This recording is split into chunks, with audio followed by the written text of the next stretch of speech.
Olá, quarta-feira, 1º de julho, pois é, metade do ano já foi. E hoje o Unesp Notícias fala da inclusão de pessoas com surdez. Quem conversa com a gente é a professora da Unesp, Sandra Martins. Profissionais e familiares procuram curso de Libras para se comunicar melhor com pessoas com surdez. Economia em crise. Bauru tem o segundo pior nível de emprego do estado no setor industrial.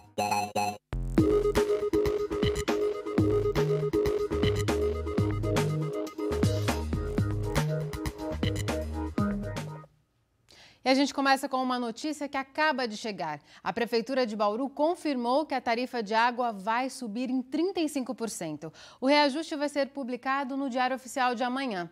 O aumento passa a valer já em agosto, referente ao mês de julho.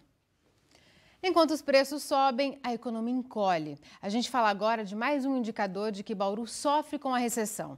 No mês de maio, a cidade teve o segundo pior desempenho do estado no setor industrial. As vagas de emprego encolheram cerca de 2%. Os dados são do CIESP, o Centro das Indústrias do Estado de São Paulo. A situação não está fácil para esta malharia em Bauru. As vendas de uniformes, principal produto da empresa, registram quedas de até 40% desde o mês de março. Para manter o emprego dos 13 funcionários, eles tiveram que readequar a forma de trabalho. A gente buscou diminuir o quanto que a gente conseguisse em matéria-prima, buscando novos fornecedores, buscando diretamente do importador. Começamos a fazer a parte de estoque para as empresas que a gente mais trabalha. Só que eu já estou chegando num ponto em que eu vou ter que parar com o estoque e partir para umas outras vertentes, que seria a férias de alguns funcionários antecipadas, não no final do ano, mas sim agora, para não chegar ao ponto de demissão, que é o que a gente não pretende fazer nesse primeiro momento. Rodrigo ainda explica que outros fatores também tiveram impactos nos negócios.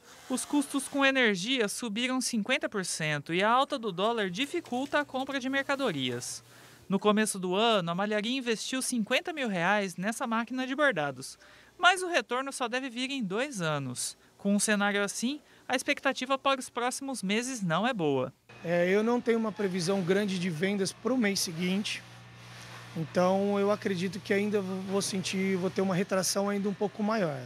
Porém, é um produto que a gente acaba tendo que comprar, tendo que investir nisso. As empresas também têm, pela questão de multa trabalhista, tem que ter.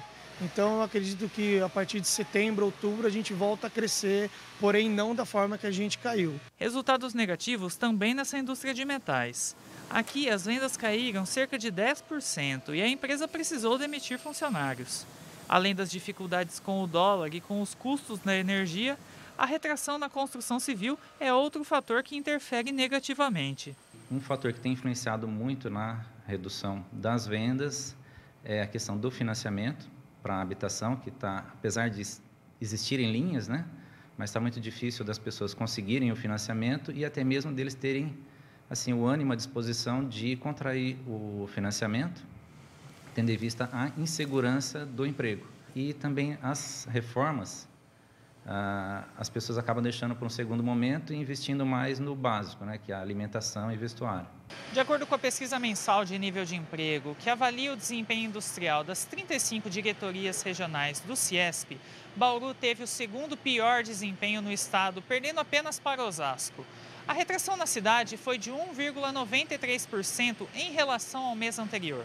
Isso representa o corte de cerca de 400 empregos nas indústrias da região. O setor de confecções foi o que mais puxou os resultados para baixo, com queda de mais de 11% nos postos de trabalho, seguido pelo setor das indústrias de metais, que cortou em torno de 5,5%. Para o diretor regional do CIESP, os dados refletem uma situação negativa temporária para esses setores, mas comenta que outras áreas da indústria podem deixar os números ainda mais baixos. Nessa época de crise, as empresas ligadas a maquinários para a questão de infraestrutura e as empresas, que nós temos muitas empresas, e é um setor forte, inclusive, na base macro-regional e na nossa base regional, que é a questão de usinagem metal-mecânica.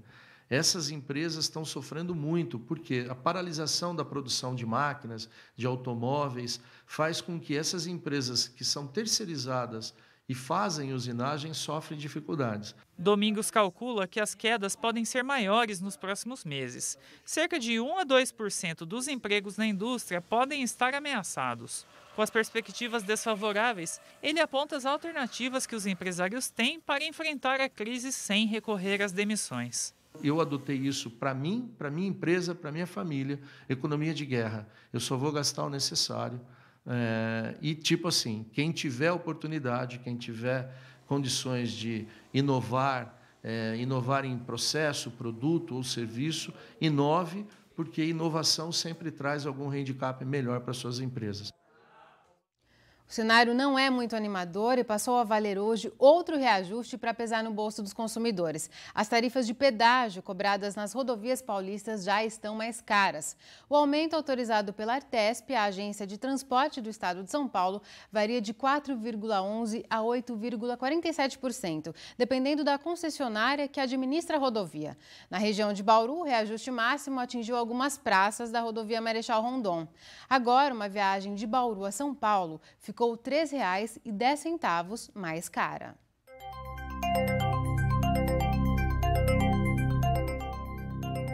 Só foi julho começar que a chuva chegou a Bauru. Uma frente fria deve deixar o tempo instável até o fim de semana, pelo menos. Veja os detalhes no mapa. Agora à tarde chove em pontos isolados na região nordeste e no centro-leste do estado. A previsão é de chuva fraca a qualquer momento em todas as regiões paulistas nos próximos dias. Em Bauru, a chuva deve voltar hoje e também nesta quinta-feira. Agora a umidade do ar é alta, de 86%.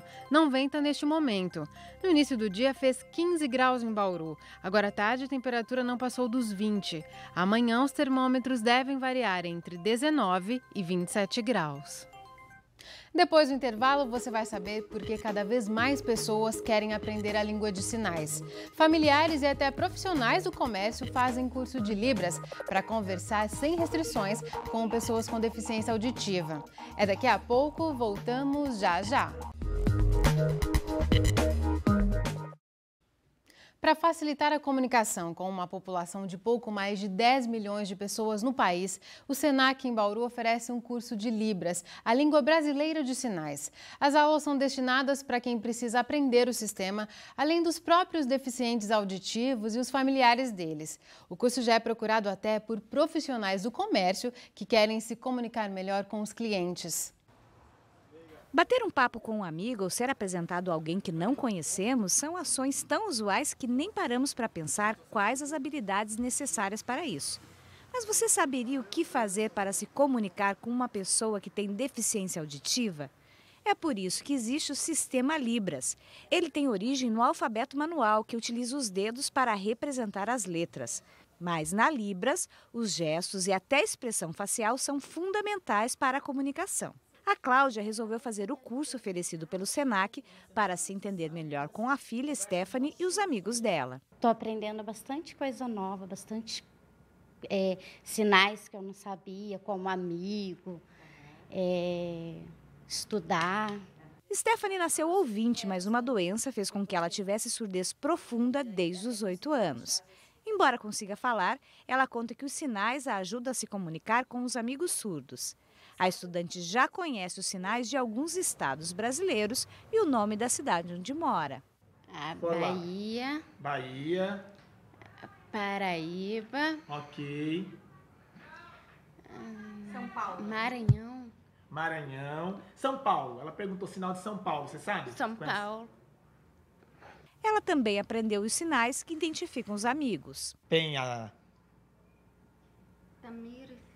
Tamires. Thalita, Luane. Luane. Tainara. A Tainara, o sinal da Tainara eu nem lembro. Você lembra do sinal da Tainara? Tainara, esse é o sinal. Surda desde nascença, Gisele trouxe a mãe para o curso. A ideia é que o entendimento entre elas melhore com a linguagem das mãos. E aqui no Senac? Aqui no Senac, você trouxe sua mamãe junto para fazer curso de Libras? Fala um pouquinho, explica. Mamãe, Então, minha mãe veio junto aqui para o Senac para aprender e treinar em língua de sinais. Foi muito bom. A Fátima aprovou as aulas. Para ela, o curso está auxiliando no convívio em família. E a dona de casa fez questão de aprender as palavras que a filha mais gosta. Por exemplo, que a gente aprendeu bastante, ir para o shopping, né, que ela gosta. Por exemplo, minha filha, né, bonita, que ela adora ouvir isso. Sou bonita, linda, né, bom. Professor de Libras, o Luiz explica que o sistema envolve 5 aspectos: a configuração da mão, usando os dedos para formar palavras e números, a orientação da palma da mão, os pontos de articulação, os movimentos e a expressão corporal e facial. A língua de sinais, como ela é uma língua visual motora, então ela tem uma estrutura, uma modalidade diferente da língua portuguesa oral. E aí, nesse sentido, acho que a dificuldade maior é perceber a questão visual da língua. Um exemplo, uma pessoa está na árvore, em língua de sinais é esse sinal. E aí as pessoas têm a tendência de, quando estão aprendendo Libras, fazer a construção na estrutura do português.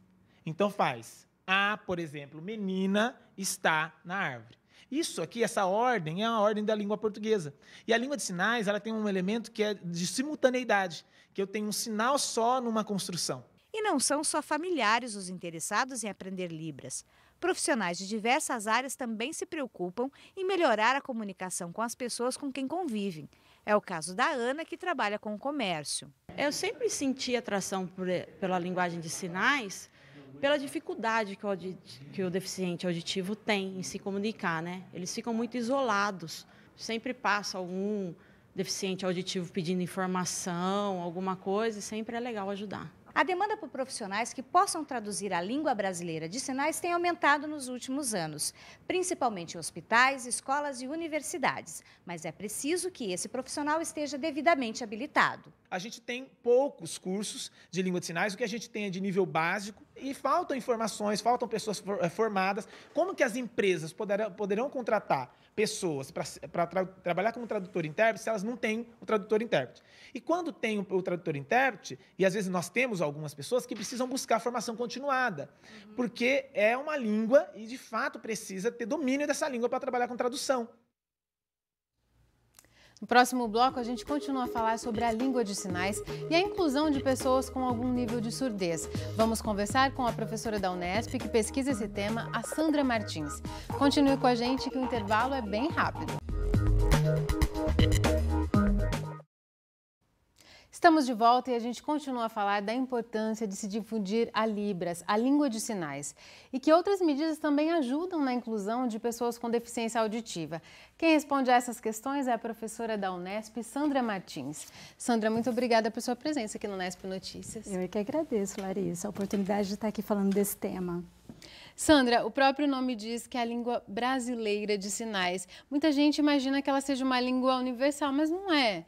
Pelo próprio nome, cada país busca uma forma de mediar essa comunicação entre pessoas com deficiência auditiva? Isso é importante, porque assim, universal no sentido dela ter os componentes universais de qualquer outra língua, inclusive comparado às línguas orais. Embora na própria reportagem passada anteriormente, o Luiz esclareceu, né, que é professor e intérprete de Libras, né, que a modalidade dela é gesto visual, né, mas ela tem os mesmos componentes universais que outras línguas têm. Então, portanto, cada país tem a sua modalidade gesto visual de comunicação com a comunidade surda local. Então, existe língua francesa de sinais, língua brasileira de sinais, língua americana de sinais e assim por diante. A assimilação é difícil, porque o próprio Luiz disse, Sandra, que o curso é de nível básico. É difícil se apropriar dessa língua? Então, e eu achei interessante, embora um curso promovido pelo Senac, né, que tem um propósito aí de instrumentalizar o campo profissional, né, a indústria acerca desta temática, que é pertinente também, eu vi que no curso tinham familiares de pessoas com surdez, né?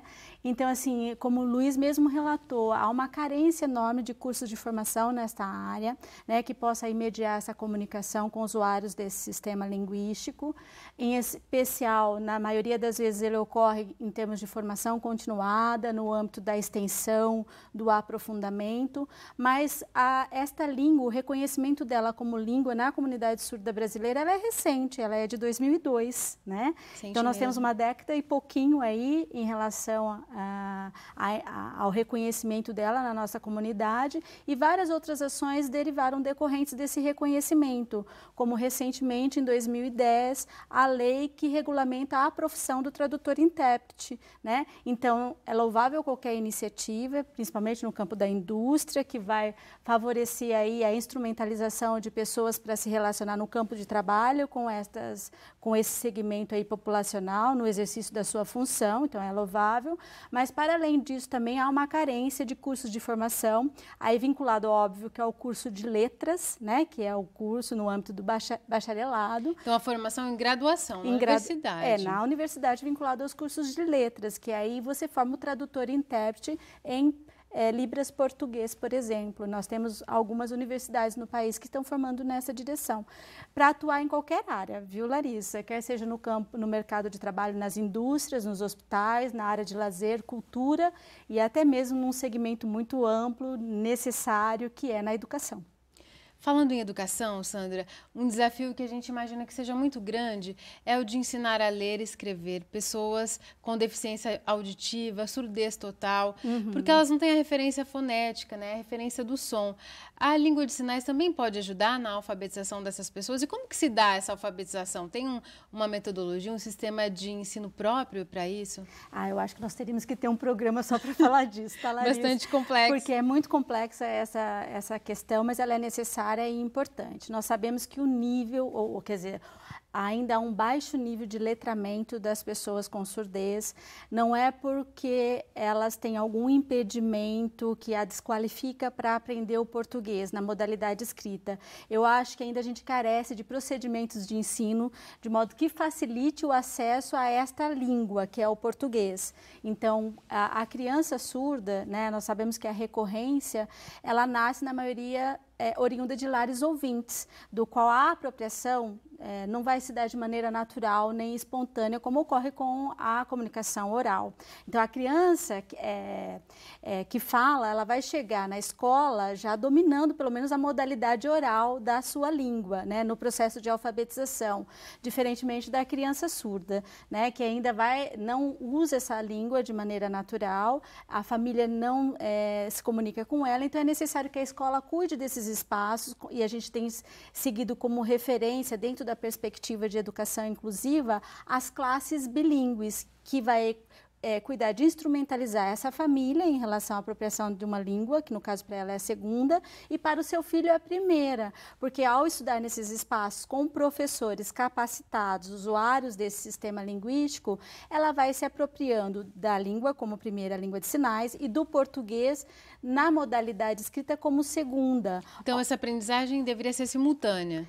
Da Libras e da alfabetização? No processo de desenvolvimento, sim, embora o uso delas não ocorra simultaneamente, porque como o Luiz explicou, e ele fez muito bem isso, né, usou o exemplo lá, de que elas não são congruentes, né, então não dá para usar juntas, né, mas é necessário que no processo de desenvolvimento educacional a criança ela seja exposta a essas situações de uso das duas línguas. Por isso a gente chama de educação bilíngue, porque a gente acredita que é direito das crianças surdas usarem a língua de referência da população, que é o português, de preferência, se puderem, na modalidade falada e escrita, não conseguindo na falada, que seja em língua de sinais e escrita no mínimo. Então, a escola tem um papel fundamental nesse processo. E essa dificuldade, Sandra, que você mesma citou, que o nível de letramento é muito baixo entre essas pessoas com esse tipo específico de deficiência, isso vai impactar lá na frente na dificuldade delas se inserirem no mercado de trabalho, no ensino superior, por exemplo, que é uma área que você estuda também? Então, os dados do censo do INEP, recentemente, referente a 2014, demonstraram que 7 milhões de pessoas acessaram a educação superior.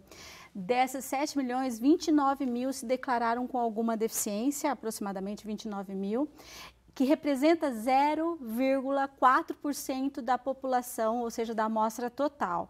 Que é muito pouco. É pouco, né? Então, a gente pensa assim, que a educação superior, ela é meritocrática, ou seja, não é aberta a todos, né? O funil é estreito. E aí, óbvio que as pessoas com surdez, que não têm um nível de proficiência na escrita, vão ser afetadas diretamente com relação aí à condição necessária para prestar um exame de vestibular do acesso à universidade, né? Mas, por outro lado, a gente tem assim essa preocupação do governo federal por meio das políticas afirmativas, por meio da lei de cotas, aí atendendo a população mais desassistida, digo eu, econômica, cultural e educacionalmente, do qual encontra-se as pessoas com surdez dentro desse espectro, né? E aí algumas medidas que tentam amenizar as barreiras do acesso e em relação também à permanência, como, por exemplo, no caso dos surdos, a presença do tradutor-intérprete no momento do exame do vestibular, ou até mesmo em algumas outras iniciativas que já têm ganhado uma repercussão interessante, que é a prova toda em língua brasileira de sinais. E é direito, eles têm esse acesso já, se eles pedirem. Isso, então se identificando no ato da inscrição, como demonstrando a documentação da perda de audição, ele se declara como usuário da língua de sinais. E aí ele pode, por exemplo, no caso da Universidade Federal de Santa Catarina, escolher em que língua ele vai fazer a prova. Então, ele recebe a prova toda no formato audiovisual e ele, então, só preenche no português. Quer dizer, facilita muito. Com certeza. Né? É uma forma de amenizar, mas ainda assim, nós sabemos que são poucos os surdos que têm conseguido acessar o ensino superior. Tá certo, Sandra. Muito obrigada por esclarecer essas questões aqui no Nesp Notícias. Eu que agradeço a oportunidade dada. E antes de encerrarmos, um aviso. Hoje, por causa da transmissão do Mundial de Futebol Feminino pela TV Brasil, não haverá reprise do Nesp Notícias às 8 horas da noite. Para rever esta edição, é só acessar o nosso site. Nós voltamos a nos encontrar amanhã, ao vivo, às 5h30 da tarde. Tchau!